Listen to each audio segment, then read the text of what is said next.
আসসালামু আলাইকুম, ওয়েলকাম করছি রিয়াসাদ আজিম। ভিন্ন ধর্ম মতাদর্শী যারা শুনছেন সবার প্রতি আন্তরিক কৃতজ্ঞতা।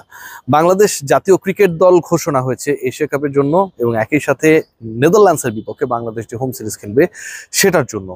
মূল উদ্দেশ্য যেটা, আপকামিং যত ক্রিকেটই আলোচনা হবে সবকিছুর মূলে রয়েছে, সেটা এশিয়া কাপ হতে পারে, ন্যাশনাল টিম অ্যানাউন্সমেন্ট হতে পারে, নেদারল্যান্ড সিরিজ হতে পারে, সবকিছুর মূলে হচ্ছে আপকামিং টি-20 ওয়ার্ল্ড কাপ। এবং এই ফরম্যাটটায় বাংলাদেশ সবসময় একটা ভালনারেবল সিচুয়েশনে ছিল, বাট আমরা দেখেছি টানা দুটা বড় সিরিজ তারা জিতেছে, against Pakistan at home and against Sri Lanka অ্যাওয়েতে। এই দুই সিরিজ জেতার পরে বাংলাদেশের বিশ্বকাপ এক্সপেকটেশনস, যেটা ভারতে অনুষ্ঠিতব্য আপকামিং ফেব্রুয়ারিতে, অনেক বেড়ে গেছে এবং সেটা খুব স্বাভাবিক। সেই এক্সপেকটেশনস এবং সেই এক্সপেকটেশনসের ফুলফিলমেন্টের সাথে জড়িয়ে পড়েছে আমাদের আপকামিং বিপিএল। কেউ বলছে বিপিএল হবে না, কেউ বলছে বিপিএল হবে। বিপিএল এর শিডিউল নিয়ে অনেক জটিলতা, বাট আমি আপনাদেরকে কনফার্ম করি, ডিসেম্বর জানুয়ারির যে উইন্ডোটার কথা বলা হচ্ছে নানা সময়ে, যে উইথিন 15th জানুয়ারি বিপিএল শেষ হবে এবং ফার্স্ট উইক অফ ডিসেম্বরে বিপিএল শুরু হবে। এটা ফিক্সড, এটার পরিবর্তন হবে না। বিপিএল মানে টি-20-র যে টুর্নামেন্টটা হবে সেটা যদি টি-20 বিশ্বকাপের পরে হয় তাহলে তো এই টুর্নামেন্ট আয়োজন করারই কোনো দরকার নেই। সো বাংলাদেশ ক্রিকেট বোর্ড খুব ভালোভাবেই জানে, যেহেতু বিপিএল এর আগে ইলেকশন হয়ে যাবে, যেভাবেই হোক বিপিএল করাটা নতুন বাংলাদেশ ক্রিকেট বোর্ডের কমিটির জন্য বড় চ্যালেঞ্জ এবং সেটা তাদেরকে করতে হবে।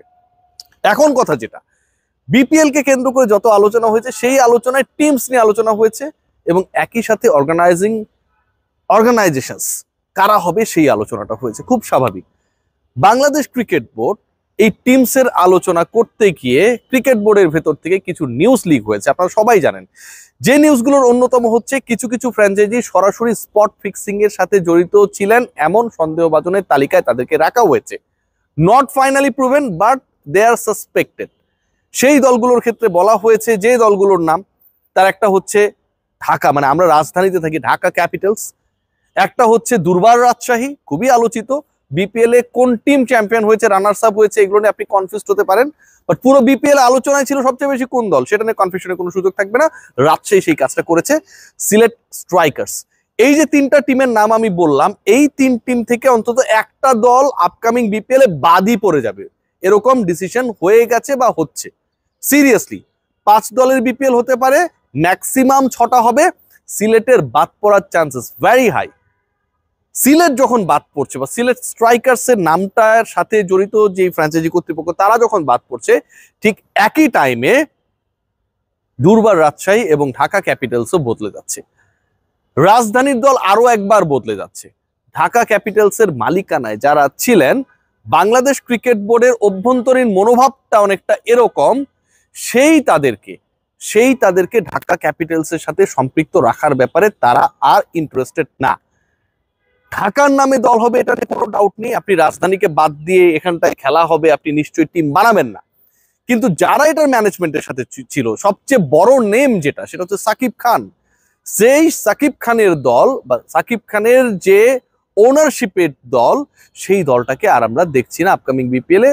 দেয়ার is a big possibility 99% assurance দেওয়া যেতে পারে। একই সাথে দুর্বার রাজশাহীর ফ্র্যাঞ্চাইজিতেও একটা পরিবর্তন আসছে বলে আভাস রয়েছে। সেখানটায় ফরেন ইনভেস্টমেন্ট হবে, মানে বাংলাদেশের যারা এনআরবি রয়েছেন, বিভিন্ন দেশে বসবাস করেন, সেখান থেকে একটা ইনভেস্টমেন্ট আসবে বলে মনে করা হচ্ছে এবং তারা তাদের দলের লোগো থেকে শুরু করে এভরিথিং প্রিপারেশনের একটা পর্যায়ে রেখেছেন। রাজশাহী নতুন টিমের নাম হবার সম্ভাবনায় যে নামটা শোনা যাচ্ছে সেটা হচ্ছে রাজশাহী এক্সপ্রেস।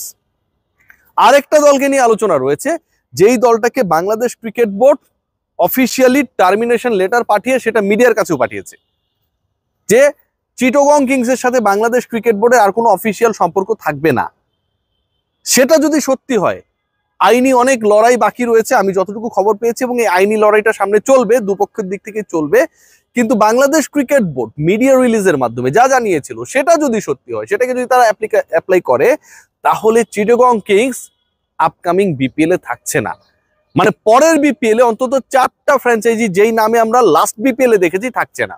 চিটাগং কিংস একটা তার মধ্যে, ঢাকা ক্যাপিটালস একটা তার মধ্যে, সিলেট স্ট্রাইকার্স একটা এবং Durbar Rajshahi. What does it mean? It means upcoming BPL এমন ভাবে হতে যাচ্ছে যেখানটায় 80% ফ্র্যাঞ্চাইজি মালিকরা নতুন হিসেবে আসবে, নিউ ওনার্সদেরকে দেখা যাবে, except Rangpur riders and fortune Barishal. খুলনাকে নিয়ে যে আলোচনাটা রয়েছে সেই আলোচনায় যতটুকু জানা গেছে মাইন্ডট্রি বা খুলনার মালিকানায় যারা জড়িত তাদেরকে নিয়ে খুব বড় অবজেকশনস বা অবজারভেশনস নেই। ফিক্সিং নিয়ে যে রিপোর্টস গুলো হয়েছে সেখানটায় খুলনার নামে বড় ধরনের এলিগেশনস এখন পর্যন্ত বা সন্দেহভাজনের তালিকায় তারা নেই।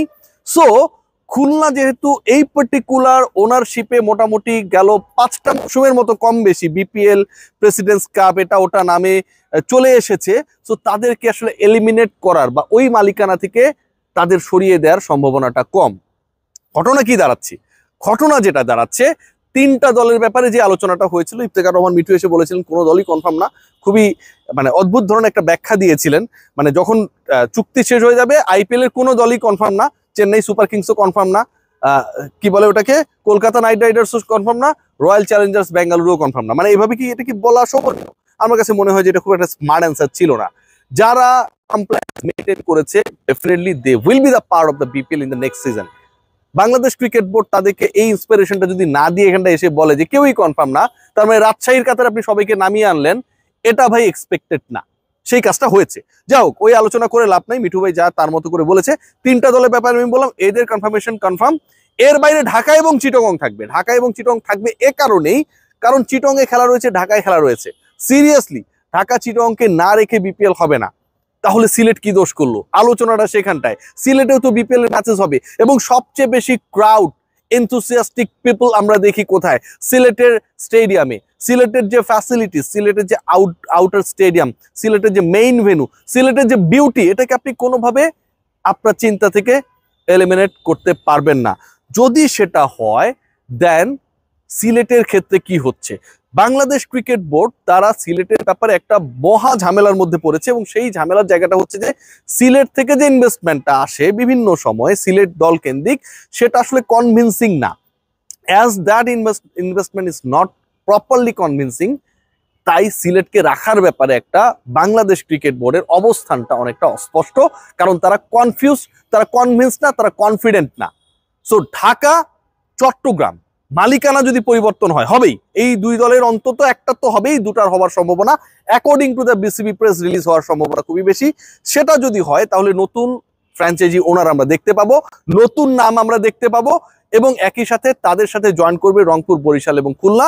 বাকি থাকে আর একটা স্পট, সেই স্পটটায় রাজশাহী ঢুকবে নাকি সিলেট ঢুকবে, that is going to be a huge question. Upcoming BPL রাজশাহীতে হবার কোনো ধরনের সুযোগ নেই বলে যতটুকু জানা গেছে।